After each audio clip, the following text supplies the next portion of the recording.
Turning Red is an animated fantasy comedy that perfectly captures the beauty of imperfections. In the age of social media, most people live their lives struggling to please others.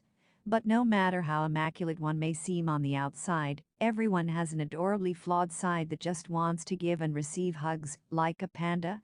While one may think of this side of theirs as peculiar, it is unique to each, and one should accept it with pride.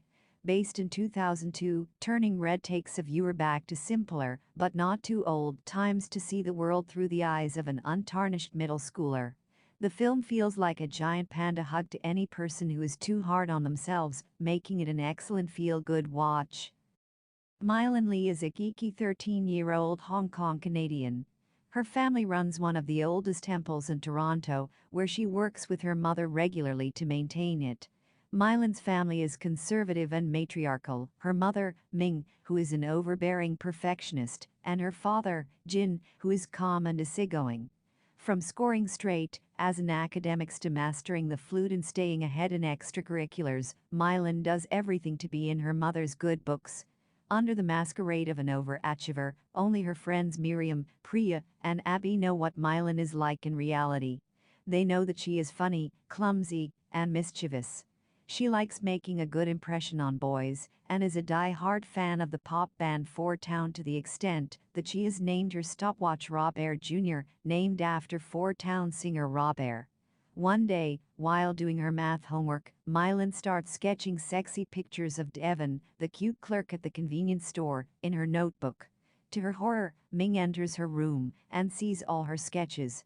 She storms to the convenience store with Mylan and tells Devon to stay away from her daughter after showing him her sketches. Mylan's face is red with embarrassment as every kid at the store starts laughing at her. After an anxious nightmare, she wakes up with the hope of some relief. However, her nightmare isn't over yet as she looks into the mirror to see herself turned into a giant red panda. What is the legend of Sun Yi and the Red Panda? Not sure how to react to a situation like this, Mylan hides in the bathroom. Hearing her weep loudly, Ming and Jin believe that she has gotten her first period. However, when she lets out a sigh of relief, she turns back to her human form, but with red hair. She realizes that by being excitable, she'll turn back into a red panda. Hence, she must maintain her calm to stay in her human form. Mylan covers her head with a beanie cap to hide her red hair from her mom and goes to school while trying to stay calm. However, when her mother comes back to her school to give her sanitary pads, she cracks up and turns into a panda again. Ming sees her daughter turning into a giant panda and chases her home. Ming and Jin tell Mylan that turning into a red panda is hereditary in the ancestral lineage of Sun Yi. Sun Yi is the most venereal ancestor of the Temple of the Li family. She was a great scholar, poet, and defender of animals. Of all the animals, Sun Yi's most precious pet was the cute, independent, and mischievous red panda. When the men went off to serve in the war, Sun Yi worried about her daughter's safety. One day, she received a blessing that allowed her to turn into a giant red panda to scare predators and protect her daughters. Sun Yi passed this blessing to her daughters and consequently to the next generations. As times changed and generations passed, the blessing turned into an inconvenience for the daughters of Sun Yi's ancestry. Every time one of them faces an excitable situation, Sun Yi's miracle senses trouble and turns them into a giant red panda. Ming reassures Mylan that she can be cured of the spell as she did herself. To do so, the members of the family must carry out a ritual on May 25th, the night of the red moon. The ritual of the red moon, there's still a month before the ritual, and Mylan is anxious about the panda situation. One day, when Miriam, Priya, and Abby come to meet her, they find out about her hereditary gift. They reassure Mylan that she has nothing to worry about and that they will always be by her side. As her friends comfort her, Mylan feels calm and turns into her human form. She uses the comforting memory of her friends as a calming technique to get back to her human form in a public situation. Having found a temporary solution to her problem, she gathers the confidence to go to school and possibly to the Four Town concert. Mylan's parents take her trigger test, wherein they show her a couple of overwhelming pictures followed by a box of adorable kittens. In every situation, Mylan successfully maintains her calm and reassures her parents. While Ming allows her to go to school, she prohibits her from going to the concert. Like Mylan, her friends too haven't got permission to go to the concert. While the four friends try to make their peace with the fact, a few kids suddenly catch Mylan in her panda form. To her surprise, the kids find the panda incredibly cute and fluffy and are willing to pay to see it. This stirs up an idea among the four friends to make money for the four-town concert.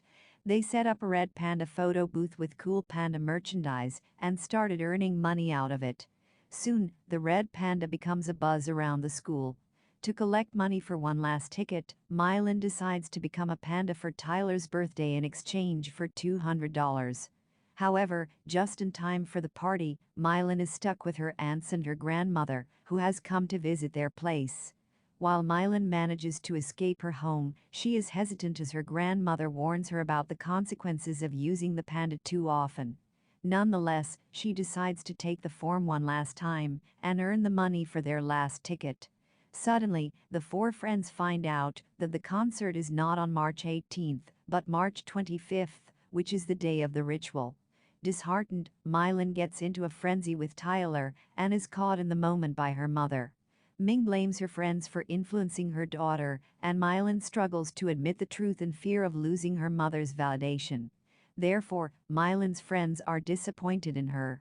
The day of the ritual finally arrives when the local shaman, Mr. Gao, makes a ceremonial circle around Mylan. The Li family gathers around to sing to get her in touch with Sun Yi. To everyone's surprise, Mylan decides to keep her panda and rebelliously storms out of the concert. Infuriated by her actions, Ming turns into an enormous panda that is far bigger than Mylan's. On her way to the concert, Mylan discovers that she's gaining better control over the panda. She reaches the concert and reunites with her friends. Just when she's about to shake hands with Robert, Ming makes it to the concert as a destructive monster. When Ming yells at her for misbehaving, Mylan gets hustled up and takes her panda form, turning it into a strange mother-daughter animal fight. After a series of, literally, earth-shattering events, her grandmother and aunts take their panda forms to do the ritual on Ming.